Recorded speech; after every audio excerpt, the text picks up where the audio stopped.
네, 하나님 말씀 나누겠습니다. 창세기 45장 1절부터 15절입니다. 하나님의 큰 구원이란 제목으로 하나님 말씀 나누겠습니다. 하나님의 큰 구원입니다. 오늘 본문은 드디어 이제 요셉이 자신을 밝히는, 자신의 정체를 밝히는 내용입니다. 내가 요셉입니다. 이렇게 얘기하는 거죠. 그죠? 총리인데, 그죠? 벌벌 떨고 있는 유다와 그의 형들 앞에서 제가 요셉입니다 라고 얘기를 합니다. 자, 한번 읽어봅시다. 1절 시작.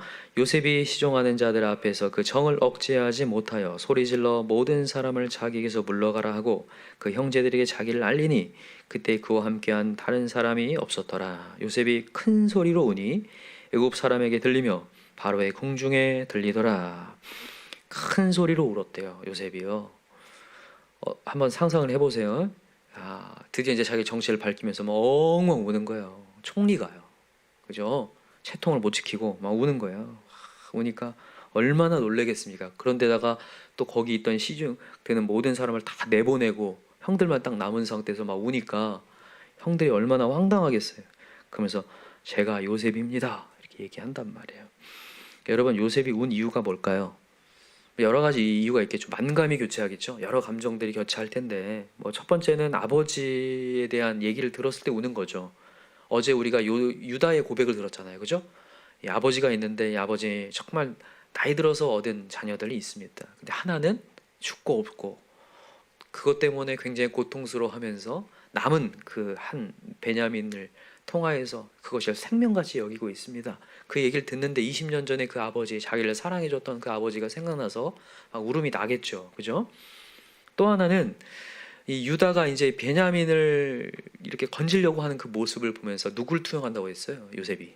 자신을 투영한다고 했죠. 20년의 자신을 투영하면서 똑같은 상황에 닥쳐있는 이 베냐민을 건지는 모습에 와, 형들이 이렇게 바뀌었구나. 변화된 그 모습이 감동스러워서 울었을 수 있습니다.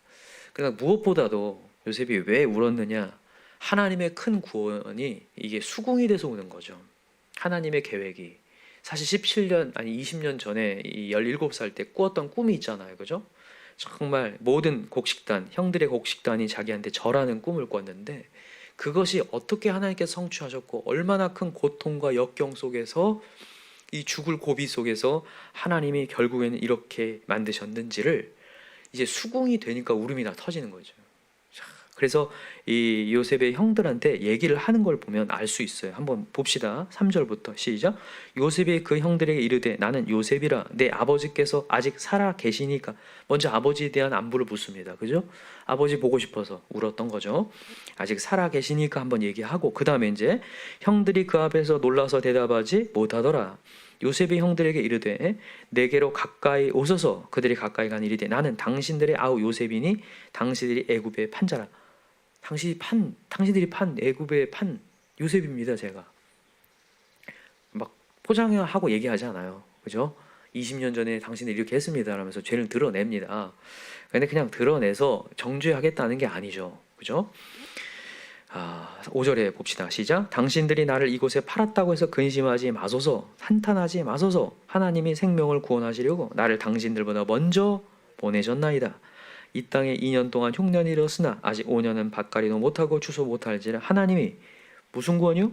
큰 구원으로 당신들의 생명을 보존하고 당신들의 후손을 세상에 두시려고 나를 당신들보다 먼저 보내셨나니 그런즉 나를 이리로 보낸 이는 당신들이 아니요 하나님이시라. 하나님이 나를 바로에게 아버지로 삼으시고 그 온 집의 주로 삼으시며 애굽 온 땅의 통치자로 삼으셨나이다. 하나님의 큰 구원과 계획이 수긍되고 있다는 거죠. 그죠? 그냥 당신들이 나 팔았잖아요. 여기서 끝나지 않아요. 그죠? 수긍이 되면 여러분 하나님의 구원 계획과 하나님의 모든 어떤 통치하심, 내 인생을 이렇게 통치하셨구나를 깨달아지잖아요. 모든 게 수긍이 되면서 감동이 됩니다. 감동이 밀려와요. 만약에 그렇지 않았다면 요셉은 그 형들 앞에서 이를 갈면서 정말 복수를 하게 될 것 같아요. 전혀 그렇지 않다는 거예요. 한탄하지 말라고 오히려 그 형들을 계속해서 위로를 합니다. 그래서 하나님의 큰 구원으로.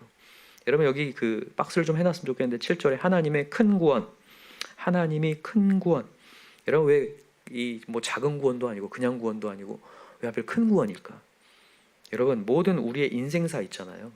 요셉이 지금 고난을 겪고 역경을 겪고 여러분 그 모든 인생사가요 개인적이지 않다는 걸 보여주는 거예요. 여러분들의 인생에 어려움이 있고 힘듦이 있고 고비가 있고 뭔가 안 보이고 답답하고 그 모든 현실들이 있잖아요. 절대로 개인적이지 않습니다. 하나님은 부르시는 데 목적이 있고 우리에게 고난과 상황을 주시는 목적이 있어요. 이스라엘 백성을 광야로 그냥 이렇게 보내서 고통스럽게 하는 게 아니라 반드시 뭔가 큰 구원이 있다는 거예요. 여기 보니까 큰 구원으로 당신들의 생명을 보존하고 당신들의 후손을 세상에 두시려고 나를 당신들보다 먼저 보내셨나니.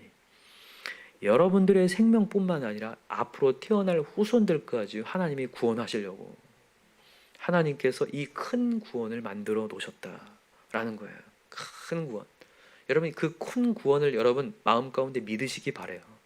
오늘도 그냥 개인적인 생각으로 왜 나한테는 이렇게 어려운 일이 닥치지 이런 식으로만 생각하잖아요. 절대 해석이 안 됩니다. 해석이 안 될 분들 입에서 절대 감사가 나오지 않아요.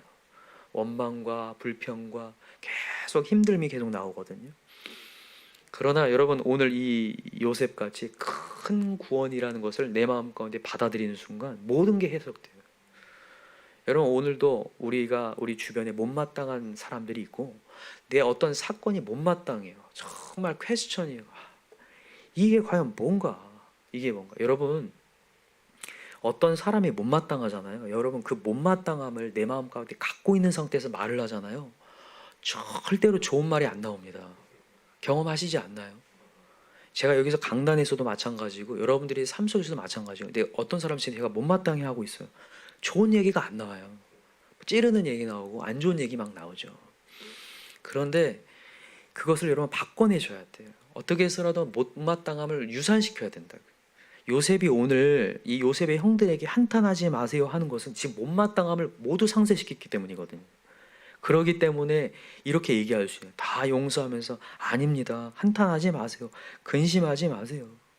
하나님께서 나를 여러분들이 보낸 거 아닙니다. 라면서 하나님의 구원 계획을 큰 구원 계획을 이렇게 얘기하면서 수긍하고 여러분 이 모습을 보니까 정말 하나님이 기뻐하셨을 것 같아요. 하나님이 이 리더가 되면서 그런 걸 좀 느낍니다. 하나님 이 메시지를 전하면서 어떠한 조언을 하거나 어떠한 얘기를 하거나 어떤 도전을 했을 때 그것을 수긍하고 이해하면 기분이 그렇게 좋아요. 여러분 지금 요셉이 이 큰 구원을 얘기할 때 하나님이 얼마나 기쁘셨을까. 야 그래 드디어 너가 깨닫는구나. 야 그래서 이 구원 계획을 알게 되어서 수긍하여서 지금 여러분 요셉 보니까 하나님의 계획을 한 80%만 한 그런 정도 아니라 정말 100%한 느낌이에요. 정말 진짜 다 받아들여서 조금이라도 앙금을 갖고 있는 게 아니라 아닙니다. 오히려 형들은 갖고 있어요. 그죠? 50장에 보면 이제 형들이 갖고 계속 벌벌 떨잖아요. 야곱이 죽으니까 혹시나 이제 아버지가 가셨으니까 이제 우리 어떻게 하지 않을까. 그러나 그렇지 않다는 걱정하지 말라고 계속 얘기하잖아요. 그죠? 모든 것을 다 수용하면서. 저는 오늘 이 메시지를 보면서 오늘도 여러분 하나님의 큰 구원의 계획을 여러분 수용하는 거 이게 진짜로 복인 것 같아요. 오늘도 모든 고난과 역경 나한테 나타난 어떤 현상들 못마땅한 현실들을 수용하는 거예요. 하나님의 큰 구원이 있구나. 여러분 왜 우리가 큰 구원을 이렇게 수용해야 되냐면 인생은 절대로 내 뜻대로 안 되기 때문에 여러분 아시지만 성경의 모든 내용이 그렇습니다. 진짜 내 뜻대로 안 되고 그냥 잘한 대로 가지 않습니다. 제가 이전에도 얘기했어요. 그 좋은 일만이 꼭 좋은 일만 아니다. 나쁜 일이 꼭 나쁜 일이 아니다. 예를 들어서 이런 겁니다. 여러분 야곱이 굉장히 사랑했던 아내가 라헬이잖아요. 근데 아침에 일어나 보니까 라헬이 있어요. 다른 사람이 있어요. 다른 사람. 별로 자기가 눈에 이게 보이지도 않는 레아가 있단 말이에요. 레아가. 근데 여러분 놀라운 건 뭔지 아세요? 자기가 별로 눈도 주지 않는 그 레아. 그래서 맨날 남편의 사랑을 갈구했던 그 레아. 그 레아를 통해서 하나님은 유다를 낳게 하시고 그 유다를 통해서 예수님이 나왔다는 거예요. 이것만 봐도 하나님의 신비하고 오묘함과 이것을 보는 거죠. 신비함을 보는 거죠. 진짜. 하나님께서는 정말 내 뜻대로 가는 게 아니구나. 여러분 그래서 우리 그 찬양 중에 정결하게 하는 셈이 그 찬양 중에 2절 가사 아시죠? 나의 가는 길이 좁고 내 뜻대로 안 돼도 나의 모든 욕심 다 버리고 주만 따라가겠네. 여러분, 이 찬양의 가사가 참 은혜예요. 살다 보니까 내 뜻대로 안 되고 참 사랑하기 어려운 영혼들이 많고, 근데 하나님께서는 이 모든 욕심 다 버리고 주님 뜻만 따라가면 하나님이 만들어 가시는구나. 여러분, 우리 고린도전서에 보면 하나님은 약한 자를 들어서 강한 자를 부끄럽게 하신다고 했는데, 여러분, 우리 찬양에도 우리 지난번 515장 찬양에 약한 자를 부르시어 어떤 뜻을요? 하늘 뜻을 전하셨네. 여러분, 왜 하나님이 약한 자를 드시는 줄 아세요? 이 약한 자를 통하여서 하나님만이 구원이라는 걸 보여주기 위해서잖아요. 그죠? 그래서 여러분, 복음을 전하는 것은 입술로만 전하는 게 아니라 그냥 우리 삶으로 전하는 겁니다.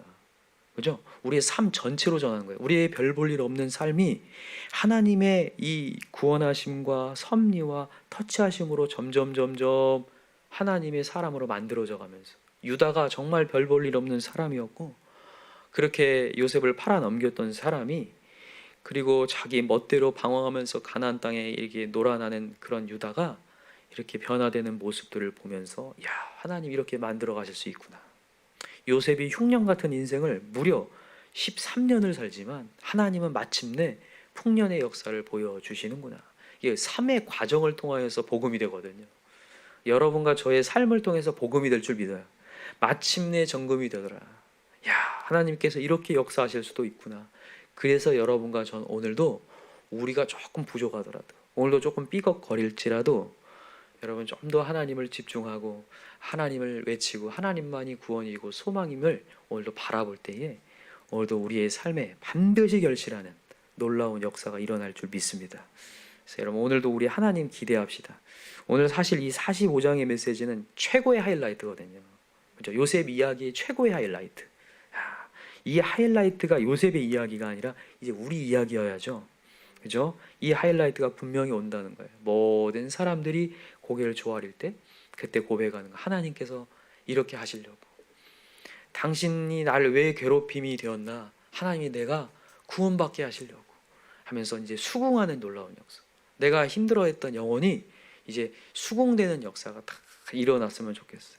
그래서 여러분, 우리 찬양 아까 전에 했던 우리 정결하게 하는 셈이 그 찬양 좀 많이 했으면 좋겠습니다. 그래서 하나님 정말 모든 길이 좁고 내 뜻대로 안 돼도 모든 욕심 다 버리고 주만 따라가겠습니다. 오늘도 그런 마음으로 기도할 수 있는 저와 여러분 되길 간절히 기도합니다. 우리 한번 찬양할까요? 우리 264장 1절하고 2절 한번 찬양합시다. 이 찬양 너무 좋은데, 정결하게 하는 셈이, 정결하게 하는 셈이 나의 앞에 있도다.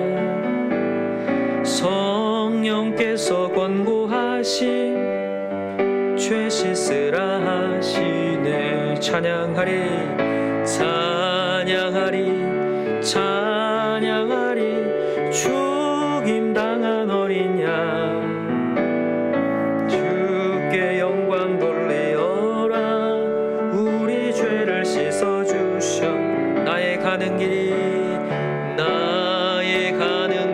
좁고 내 뜻대로 안 돼도 모든 욕심 다 버리고 주만 따라가겠네. 찬양하리 찬양하리 찬양하리 죽임당한 어린 양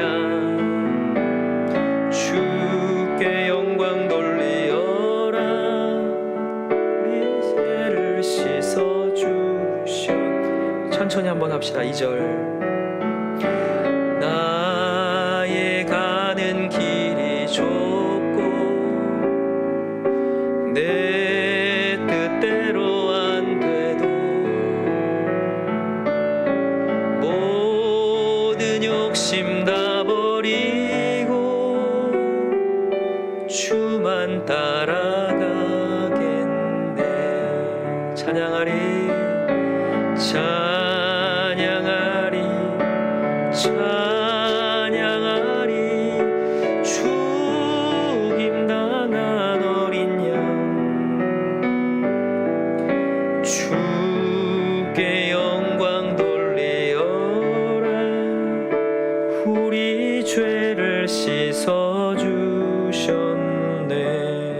이 찬양을 많이 부르셨으면 좋겠는데, 여러분 우리 욕심이 또 앞서면 나도 모른 채 하나님의 뜻이 해석되는 게 아니라 원망, 불평, 분노, 왜 이렇게 해야 됩니까?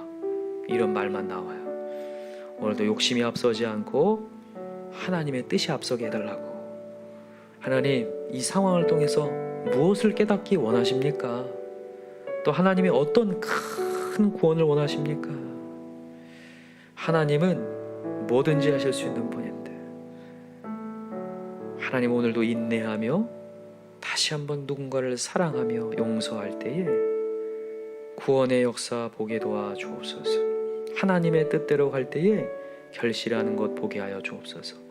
혹시나 오늘 마음이 격동할 때 항상 이 여기 마지막 후렴에 찬양하리 찬양하리 죽임당한 어린 양을 기억하시기 바라요. 예수님이 우리를 건지기 위해 결국엔 죽으셨던 거죠.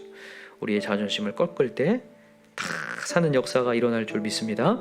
우리 이 시간에 간절한 마음으로 기도할 때 모든 상황을 수용할 수 있는 수용 능력 주시고, 내 자존심, 욕심 다 떼어놓고 하나님께 바칠 수 있는 그런 시간 되게 해달라고 이 시간에 우리 주여 삼창 간절히 부르고 기도합시다. 주여 주여 주여. 하나님 아버지 감사합니다. 오늘도 모든 욕심 다 버리고 주님 뜻 앞에 머리를 조아립니다. 요셉이 굴곡진 인생,